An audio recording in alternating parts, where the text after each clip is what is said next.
जालना येथील पत्रकार आणि दैनिक जगमित्रचे संपादक संतोष भुतेकर यांना भाजपा उमेदवार रावसाहेब दानवे यांच्या कार्यकर्त्यांनी फोनवरून धमक्या आणि शिवीगाळ केल्याप्रकरणी अंबड तालुक्यामधील पत्रकारांनी अंबड तहसीलदारांची भेट घेऊन आरोपी शिवाजी गायकवाड याच्यावरती पत्रकार संरक्षण कायद्याअंतर्गत गुन्हा दाखल करण्याची मागणी केली। जालना जिल्ह्यामधील विविध संघटनांच्या आणि पत्रकारांच्या वतीने अंबड तहसीलदार यांच्याकडे निवेदनाद्वारे ही मागणी केली गेली।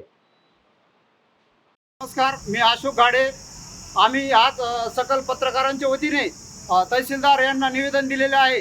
आमचे जालन्याचे संपादक दैनिक जगमित्रचे संपादक संतोष भाऊ भुतेकर यांना एका पक्षाच्या कार्यकर्त्याकडून धमकी आली की तुला घरी येऊन बघतो आणि तुला घरी आल्यानंतर शिवीगाळ केली, आरोग्याची भावे शिवीगाळ केली। ही घटना अत्यंत निंदनीय आहे। लोकशाहीमध्ये पत्रकाराला अशा धमक्या देणे तसेच पत्रकाराच्या घरी जाऊन तुला येऊन बघतो असं बोलणे हे अत्यंत चुकीचं आहे। पत्रकार हा समाजाचा आरसा आहे।